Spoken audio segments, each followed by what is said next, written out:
อย่างดีเลยแต่ว่าโบแฮงก็มันโดนไหนว่ามันโบแฮงแบบสู้มันลงมาแล้วเพื่อนมากเลย ตอนเขามาเฮ็ดทางตรงนี้คือซีใช้เวลาโดนกับอนาเพิ่มบริษัทอย่างวะมาเฮ็ดนะเนาะ บริษัทไทย นะ ไทย บริษัทไทยวะ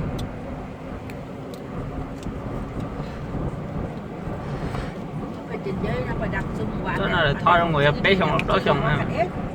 ช้าเนาะท่านอยู่ มันช้า ช้าไปอ่ะ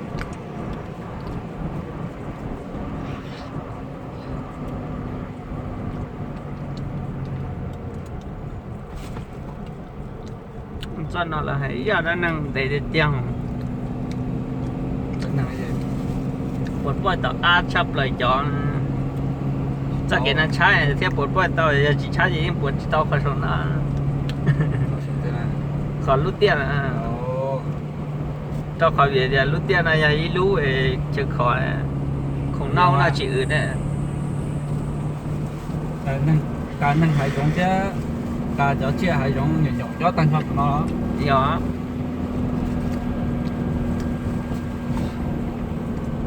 เจ๊โตเจ๊ถอยตัวสักเกียนะเจ๊ là bữa đi con đỡ ชัวจิตท้องขอให้เตี้ยยอไปเชิญลังเลยอ่ะ nhỏ luôn đi là hùa thì cái lỗ bằng thôi cái nào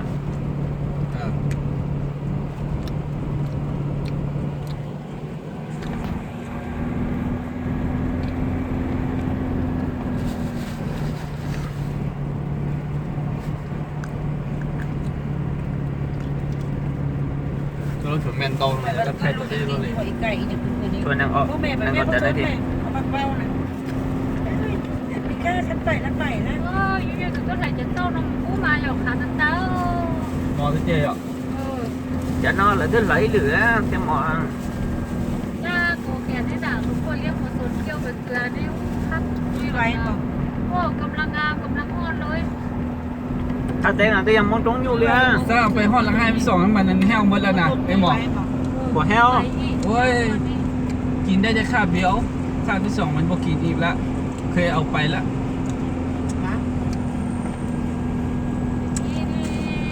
อันนี้รถปิ้นเลยเนาะ ถุงยางซะ โอ้ยรถปิ้นเท่นี้ โอ้ เด้ ส่วนกล้วยหรอนี่น่ะ โอ้โหกล้วยจีน กล้วยจีนอันนี้น่ะ có sai kê mi để mà quậy thịt โอ้ย กล้วยจีนมันต้องกินแล้วหมักแค่น้ำตาลเราไปซื้อกินเพื่อนเขาจะกินต้องกินทางย่านซากิน mà kiểu quậy อืม กล้วยเทปุ๊บ เขาก็บ่มักอ่ะ bằng quậy ba nào bằng quậy mà đảo ban om quậy nam đi học sư mà bố mà đánh kín quậy có phải chơi tao lát có nhà con chơi đâu phải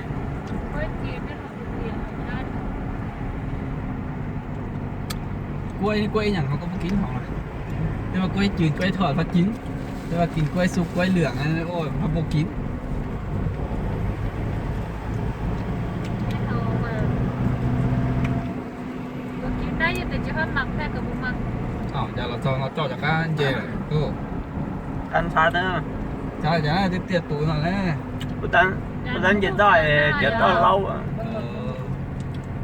ลงลากไม่ได้ทางเตียงเลยนะ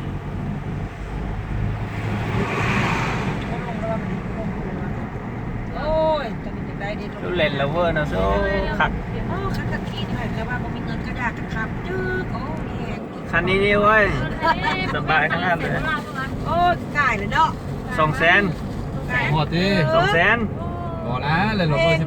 2 ที่มันดีบอก tâm lô chọc của nào 2 แสนดอลลาร์นะ คนรวยยังมีเงินซื้อเลยเนาะ ôi để โซเฟอร์ซอก็อย่างว่าโอ้ยคนขับของฮอนด้านี่มานี่โค้งนี่กูต้องย่านปิ้น กูเลยก็ โซเฟอร์ซอแต่ว่ามาได้สัญญาไปหาเปลี่ยนแก้วน้ำมันมันมืดนึงไง รถของบริษัทเคยังไม่ได้เข้าไปเบื้องในจะเป็นอะไร คาก็ เรลเวอร์สีขาวของเรานะ pin mà เรื่องปิ้นกูต้องย่านเลยนะ มันบ่ปีนง่ายบ่ กูปิ้นง่าย โอ้รถบรรยากาศเนาะ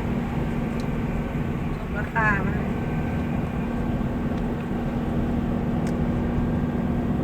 นางว่ามันเบาอ่ะ เองเปิดเข้าได้เลย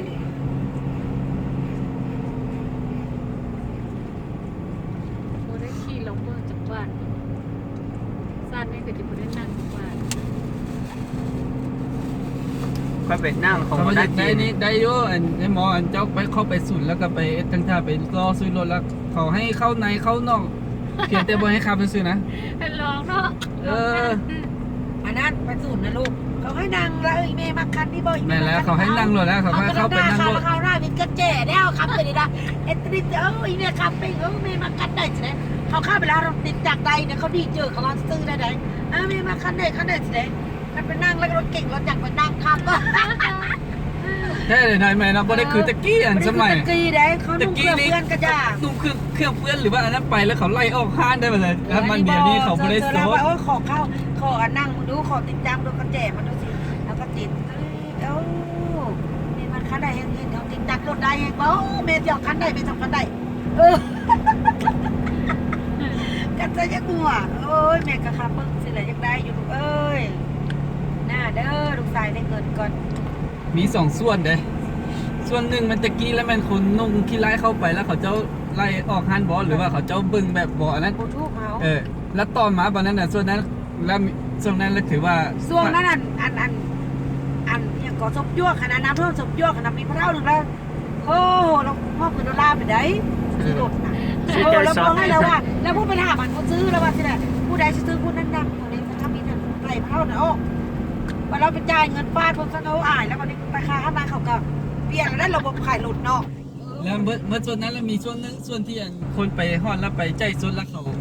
โอเคครับว่าไปเดาแล้วแม่งเขาบ่อยากลงน้ำไปมาบ้านนี้แล้วผู้ไปเจอสดเขาบ่อยากลงน้ำเขาอยากลงน้ำพวกที่เดาบ่นี่แหละเพื่อไปเดารถแล้วแม่งเขา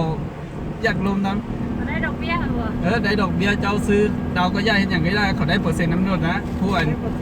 เขาเอาจริงๆนะไอ้หมอพวกไข่รถนั้นเขามีเซียวซัพพอร์ตเลยสมมติค่อยนะมื้อนี้ค่อยขายได้จากคันแล้วมันค่อยได้รถนะเงินนั้นถ้าว่าเขาเดาแล้วมันเดือนนึงนี่ค่อยได้กินเปอร์เซ็นต์นั้นมันที่เงินที่เจ้าโอนไปให้เขาขนาด มันได้เปอร์เซ็นต์ได้ดอก การซื้อสดได้หัวหน้าได้ของได้ เลยซื้อสดไปว่าเจ้าได้กินเทื่อเดียวแล้ว ได้ซื้อป้าจะได้$100 จะได้กินเทื่อเดียวเปอร์เซ็นต์ที่ว่าเขาให้เปอร์เซ็นต์ว่าซื้อแล้วจะลงการลดคันนั้นเปอร์เซ็นต์เท่าไหร่แล้ว ส่งสับเดือดจะได้ส่วนจะได้เงินเปอร์เซ็นต์นั่นก็ดูมันง่ายได้ข้างคอมเข้าแคบได้ละเอียด เห็นได้จะมีเงินหลายไหมจ๊ะนะใจ เรื่องพ่อเท่าอะนะซื้อยั่วให้ไปซื้อรถนั้นแม่นคนจริงเนาะได้หนีเขาซาเขาเลยอยู่กันเดียวว่าเขา แม่นะลูกแม่ได้แม่ว่า แม่นคนจริงเนาะ จริงก็ให้ครูได้เราไปลงให้ครูรับเมียเลยสมยกเลย ได้ยินเขาซาอยู่เรื่องนั้นน่ะ ไทยในสุขยอดขนาดเขาเห็นเคลื่อนวะ เพื่อนอันนี้ เรื่องน้ำท่วม เพื่อนน้ำเงียบดี น้ำท่วมเขาเรื่องเขาไส้เงินเขาแทนเอาว่าแล้วเขาพากันรวยพวกเรา4 ตื้อ 5 ตื้อเนาะ ซื้อรถแล้ว ไม่แล้ว ไปซื้อรถวิโก้มาแล้วเขายังว่าหัวใจใส่สมบูรณ์จู่ไอ้ปีก็จะไปจื้อของ รถ หวานนี่แหละ ตามกันรถปิ้นรถ เขาว่าโอ๊ยตายใส่สมบูรณ์นี่มันต้องรีทางมันตามมันตายถอยคือมาเยี่ยมมันตายเจ้าชายข้ามหัวมันเจ้าบบีไปจื้อก็เจ็บใจแห้งเขาว่ามึงมีคันนะมึงว่าอันนี้วะ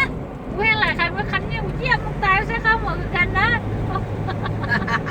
เขาเจ็บใจเขาด่ากันยังเป็นไงอ๋อแต่เสียเลือดด่ากันมาขับรถเป็นได้หนอกก่อนว่าหนอกกันมาเย็นขับรถ มองหัวจะหันนั่นน่ะ มาถึงทางว่าเราด่าก่อนนะ มองหลวงมาปานตัวเต้ นี่ก็จีเยี่ยมเขาไปสิก็ยกหัวเขา ตัวเต้อยู่ที่ตัวสนามย่อยนอนเลยเหรอ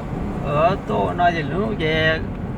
เป็นตัวสอยจะละครเธอละครละลีด้วยนะ แก้เงินหลายๆเอาหน้าเอาไปเสร็จละ แต่หายเลยแต่ละกูเต้นั่นนะ น้ำหลังเขาแล้ว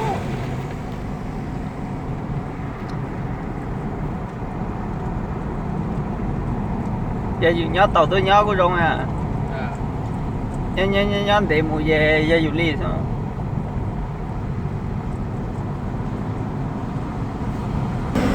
ยังเวลา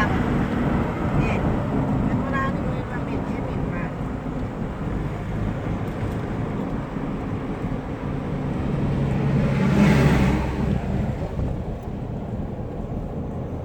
แล้วเวลานี้เขาซื้อโล1,000กว่าเดือนได้นะ 5,000ละเดี๋ยวนี้นะ 1,000ละบาท ปัจจุบันนี้เลยสปออยู่ราคาพิเศษ ช่วงนั้น3,000วะ ไม่ละ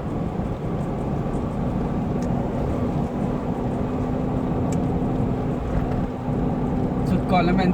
4,800มาสุดนี้แล้วมัน5,000แล้ว ดูเป็นไม้นะครอบครัวฝนตกวันไม่อยู่พอดีถ่ายรูปแล้วพอดีฝนตกน้ำครอบครัวเบิร์ด ว่าที่เนปอลีก็อยู่ยางพาราแต่ที่ชาวอ๋อ นั่นเจอ ที่เนปอลีน่ะ เดี๋ยวบอลลี่ ตอนที่เนปอลีเยอะดีเขาคิวเชสเยอะน่ะ 就不摇了，老就摇，这就到跑多摇了。 จากกุชกวนเลยยอดหนึ่งมิกาเลยยอดหนึ่งถึงยอดแน่